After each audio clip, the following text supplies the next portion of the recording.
Hello, c'est Paul, bienvenue dans mon lab. Aujourd'hui, on va parler de la gamme de Surfkite de chez Duotone. Je vais vous faire une petite intro rapide de chaque board avant de rentrer dans le détail.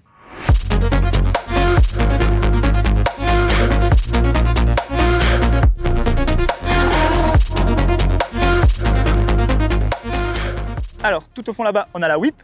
C'est la board la plus polyvalente de la gamme. C'est celle avec laquelle vous allez pouvoir faire du strapless freestyle, mais aussi surfer des vagues. Après, on a la Volt. C'est la board faite pour les petites vagues et les vagues qui manquent un peu de puissance. Et enfin, on a la Blur. C'est la board la plus performante pour les vagues creuses et vraiment avoir une expérience de pur surf dans les vagues. Ce sont les trois constructions D-Lab. Chaque modèle de chaque board existe aussi en construction SLS. Donc la construction D-Lab, c'est un peu la version premium de chaque modèle. Et après, on a la version SLS qui est un peu plus standard. Ok, alors on va commencer par la Whip. Donc la Whip, c'est la board la plus polyvalente de la gamme, de par son shape et de sa forme. C'est une board qui va permettre de faire du strapless freestyle, donc vraiment faire des gros jumps, des fronts, des backs, d'avoir vraiment la board qui colle au pied parce qu'on a vraiment de la surface sur le niveau du pied avant. Donc voilà, sur tous les jumps, la board va vraiment être collée au pied et qui va aussi permettre de surfer, que ce soit des petites vagues ou des vagues relativement moyennes. On voit souvent Machu en compète qui ride cette board et qui fracasse avec. Donc c'est vraiment une board polyvalente qui va vous permettre de tout faire. Si vous êtes sur un spot qui a des vagues mais qui peut aussi être flat et que vous aimez faire des tricks, ça va être vraiment la board idéale pour tout faire. Donc ça, c'est la version D-Lab. Donc c'est la construction la plus avancée de chez Duotone. C'est une construction en carbone Inegra et on a aussi un shock absorber ici qui va permettre d'encaisser les chocs, de ne pas avoir une board trop raide parce que c'est une board de strapless qui va être ridée dans des spots où potentiellement il y a du clapot. Et c'est vrai que si une board trop raide va générer une perte de contrôle et on va rebondir sur l'eau, on ne va pas arriver à faire des beaux turns, on ne va pas arriver à faire des beaux pops. Alors que là, grâce à ça, ça encaisse les vibrations et du coup on ne ressent pas une board qui rebondit sur l'eau et qui peut être ingérable et incontrôlable. Donc ça, c'est super intéressant. On retrouve cette même construction dans les deux autres boards que je présenterai ensuite. Mais voilà, c'est un peu la marque de fabrique de cette construction et de Duotone ici. Alors ça, c'est la 411, c'est la taille la plus petite de la gamme. Elle existe aussi en 5.1 et en 5.3, en fonction de votre gabarit et de ce que vous aimez. C'est vrai que moi, je suis relativement petit, donc j'aime bien les boards assez compactes, assez courtes, pour avoir un peu ce côté skate, un peu vraiment pour pouvoir sauter, vraiment jouer avec, que ce soit en strapless ou aussi en surf dans les vagues. Donc la construction D-Lab, par rapport à une construction SLS, on a environ 400 à 500 grammes de moins sur la D-Lab. Donc c'est vraiment si on veut élever son niveau, si on veut pousser un peu ses tricks, pousser ses turns, c'est vraiment la construction qui est recommandée parce que voilà, il y a plus de répondants et on va avoir des pops plus précis, vraiment des appuis plus précis et la board va être plus dynamique sous les pieds, quoi. Maintenant, on va parler de la Volt. Donc la Volt, c'est une board qui a été designée pour les petites vagues et les vagues qui manquent un peu d'énergie. On voit vraiment le shape qui est différent par rapport aux autres planches. On a vraiment de la largeur au niveau du pied avant, ce qui va permettre d'avoir beaucoup de relance et de ne pas avoir une board qui coule sur le tail et qui coule sur les ailerons, quoi, en gros, qui va pousser de l'eau. L'objectif avec cette planche, c'est qu'elle soit très vite à plat, qu'elle ait un très bon planning, donc on va pouvoir partir très tôt.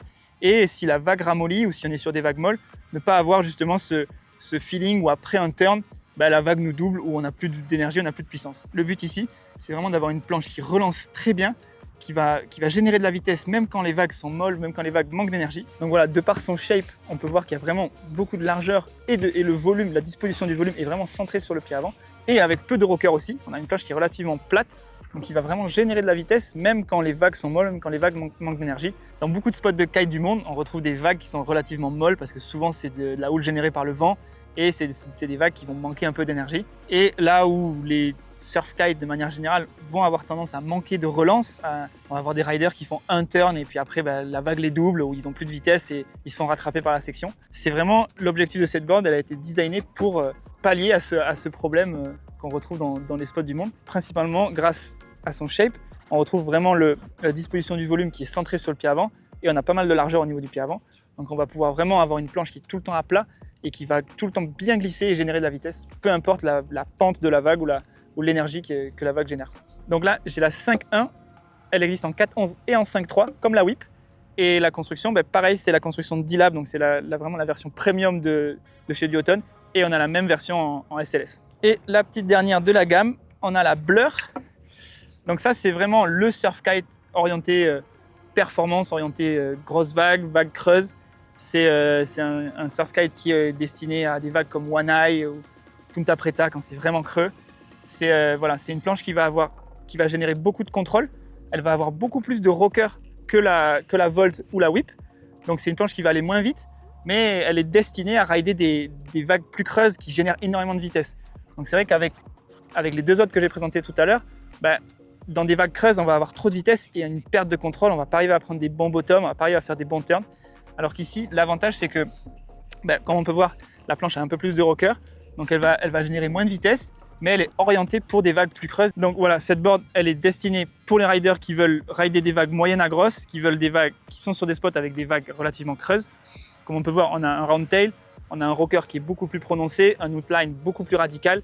Donc c'est vraiment une board orientée pour la performance dans les grosses vagues et qui va vraiment se révéler quand les vagues sont creuses et quand les vagues envoient du lourd, quoi. Ce qui va être très intéressant ici, c'est que la board va vraiment accrocher dans les sections raides où d'autres planches avec un peu plus de largeur au niveau du tail ou ailleurs vont avoir tendance à déraper.